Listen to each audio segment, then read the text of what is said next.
Ani Alan amubuuza amugamba nti nja kuleetera Zaira Baby kati Ani nga tamanyi Zaira. Ngajja mumuleetera atya? Mu mboozi yaabwe gye baali banyumya yateekamu erinnya lya Zaira. Ani nga tamanyi Zaira Baby. Ani is 40. Zaira Baby is 18. The age difference eri wala. Olaba nange mumanyi because ndi content creator. Nze nange mumanyi kuba namusisinkana ku event. Okitegedde bulungi. Nga tuteekateeka. So it's not an offense. Ne lwakuba ndowooza kamaanyi eyo mu sekita yaabwe gye bali eya TikTok. Yes. Mu bawala banne w'amaanyi. Bakagobye kabalemye okutuuka. Kati kyabeewunyisizza okulaba nga abakulembedde Ani tamumanyi.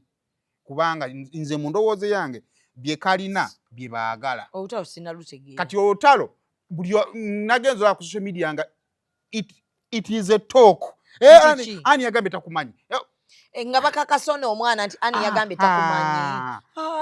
Saimo basobola okubuuza omuntu nga minisita munane bamubuuza Kawalaata omumanyi nga takumanyi.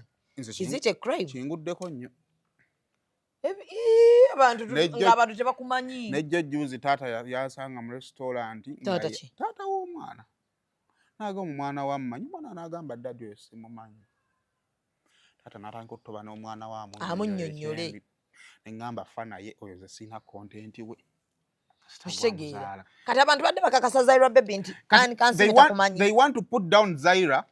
Okumulaga nti olina ky'okoze. Otegedde bulungi. Kati ko kanyabo ne kave ne kagamba naye ate munange ekyo kinyongedde maanyi. Kuba kati yamutegedde si kyekyo.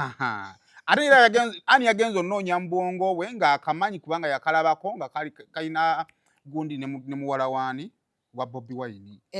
N'agamba kati singa gye watandikidde. Era Zaira Baby wamma mukwano.